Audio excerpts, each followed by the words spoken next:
This right here is the all-new Redmi Note 11 Pro. It's the 4G version and it's powered by the MediaTek Helio G96 chipset. The version I have here comes with 8GB of RAM that can be expanded to 11GB of RAM through memory expansion. It comes with a 67 watts fast charger that charges this smartphone from 0 to 45% in 15 minutes. It has an AMOLED display with a 120Hz refresh rate, and for the price, it's starting at 147,500 Naira or $257 for the 6GB, 64GB internal storage option. Now hold on for a minute. The price of this smartphone is decent, but is the MediaTek Helio G96 processor a downgrade? Well, stick around to find out. For the unboxing experience, this smartphone comes with a SIM ejector tool, quick start guide manual, warranty card, safety information that nobody reads, and I think Xiaomi should stop including them in the box. And now here's the star of the show. The Redmi Note 11 Pro comes in 3 colors: graphite grey, polar white, and star blue. The one I have here is the graphite grey color and it doesn't look bad. Back to the box, the Redmi Note 11 Pro comes with a USB Type-C cable and a whopping 67 watts fast charger. Now guys, that's a big deal because 30 minutes of charging takes the battery level to 84%. And now, let's talk about the build quality. Oh my. The Redmi Note 11 Pro has a glass rear, glass front that is protected with Corning Gorilla Glass 5, and the frame is made from plastic. This smartphone feels premium and boxy. At 201 grams, last year I would have told you that this smartphone was hefty, but after switching to the iPhone 13 Pro that weighs 253 grams, this feels like a toy. The Redmi Note 11 Pro is an IP53 dust and splash resistant smartphone, and dipping it inside water isn't a good idea, just ask Eric. Now the phone that just died is the Redmi Note 11, which is also an IP53 dust and splash resistant smartphone, so putting this inside water isn't a good idea. Please do not try this at home. For the external features, at the top it has a 3.5mm audio jack, a speaker. It has 2 speakers by the way, one at the top and the other at the bottom. Back to the top it has a mic and IR blaster to control appliances. Now moving to the bottom, it has an hybrid SIM card tray that can take 2 SIM cards or 1 SIM card and a memory card. The memory card slot can take a 1TB card, which is huge. Still at the bottom, it has a USB Type-C port, another microphone, and a speaker. The speakers are loud, they sound balanced, and when you turn it up, you can feel the vibration at the rear of the smartphone, and I love it. But it doesn't mean that the build quality of this smartphone is poor, not by any means. Now on the right side is where the volume keys and power/fingerprint scanner are located. The fingerprint scanner is fast and accurate. This smartphone also has the face unlock feature as well, and it works in the dark. Now moving to the rear, the Redmi Note 11 Pro comes with a 108MP wide camera, that's the main camera. It has an 8MP ultra wide camera, a 2MP macro camera, and a 2MP depth camera. It also has an LED flashlight. Now switching to the front, no LED flashlight here. It uses the display as the light source, and inside that punch hole lies a 16MP selfie camera. Now using the front facing camera in the dark, this is what to expect when you use the display as the flash, and I think it takes decent pictures. Photos captured using the 16MP selfie camera are very good for the price of this smartphone. Portrait shots look delicious. I'm really impressed with the front-facing camera of this smartphone. The skin tone looks on point. The photos captured are sharp, and I don't have any complaints. Let me come say hello to YouTube. Say hello to YouTube. So this is the front-facing camera of the Redmi Note 11 Pro. Is shooting in 1080p, 30 frames per second, and that's the highest resolution. So what do you guys think about the video audio quality coming out from the front-facing camera of the Redmi Note 11? Jesus Christ, funny. Okay guys, so here's a video from the front-facing camera of the Redmi Note 11 Pro. It's shooting in 1080p, 30 frames per second, and the highest resolution on this smartphone is 1080p, 30 frames per second. So what do you guys think about the video quality and the audio quality coming out from the Redmi Note 11 Pro? So yeah. Now switching to the main camera, that's the 108MP wide camera. It takes very respectable pictures. The colors look great and are true to life. Now moving to the wide angle camera, it also takes good pictures and the colors are similar to what you get when you use the main camera. Portrait shots using the main camera are very decent, and for the macro camera, well, it's just there to be honest. What's up guys, so here's a video from the rear camera of the Redmi Note 11 Pro. It's shooting in 1080p, 30 frames per second, and that's the highest resolution. Unfortunately, no 4K on this smartphone. So let's test out the stability. Right now I'm joking.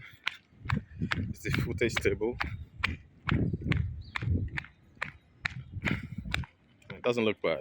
Now let's talk about the display of this smartphone. The Redmi Note 11 Pro has a 6.67-inch AMOLED display. It's a full HD plus display with a resolution of 1080 by 2400 pixels. It has a refresh rate of 120Hz, making scrolling on this smartphone very smooth. And the display has a touch sampling rate of 360Hz, making it a very sensitive display that responds to your touch. The bezels surrounding the display are not big and the selfie camera is tiny. For brightness, the display can go as high as 1200 nits, that's what Xiaomi said, but in my test, the display got to 950 nits, making it very usable under direct sunlight.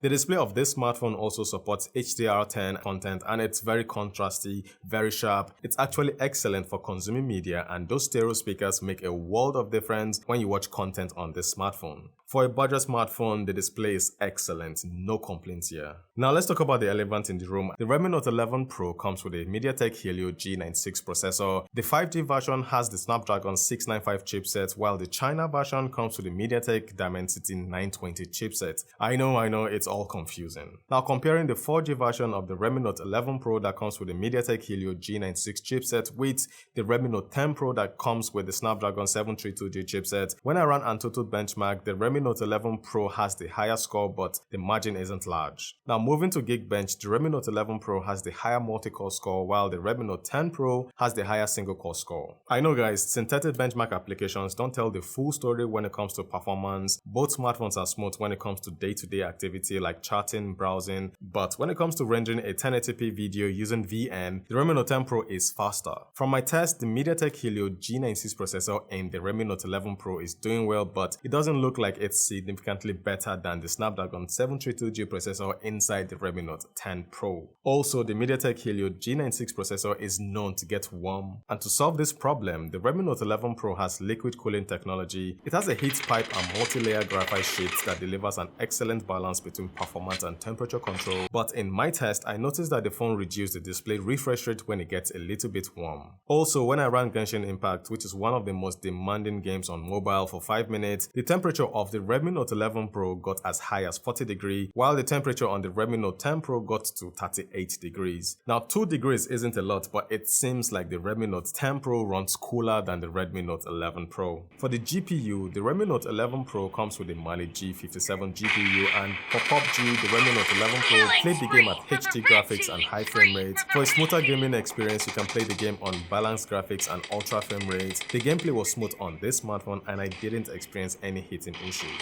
For Call of Duty, the Redmi Note 11 Pro played the game at medium graphics and high frame rates. Now guys, if you intend to game on this smartphone, it won't blow your mind. Don't get me wrong though, it can play games, but it isn't on the level of the Poco X3 Pro. For multitasking, this Redmi Note 11 Pro comes with 8GB of RAM that can be expanded to 11GB of RAM, and multitasking has been great. You can also get the 6GB version if you don't need all that memory, and you can extend the memory of that version to up to 8GB of RAM. For the Android operating system, this smartphone is still running Android 11, which is a shame because last year's Samsung Galaxy A52 is running Android 12. I mean, I'm certain that the Redmi Note 11 Pro will get the Android 12 update, but when?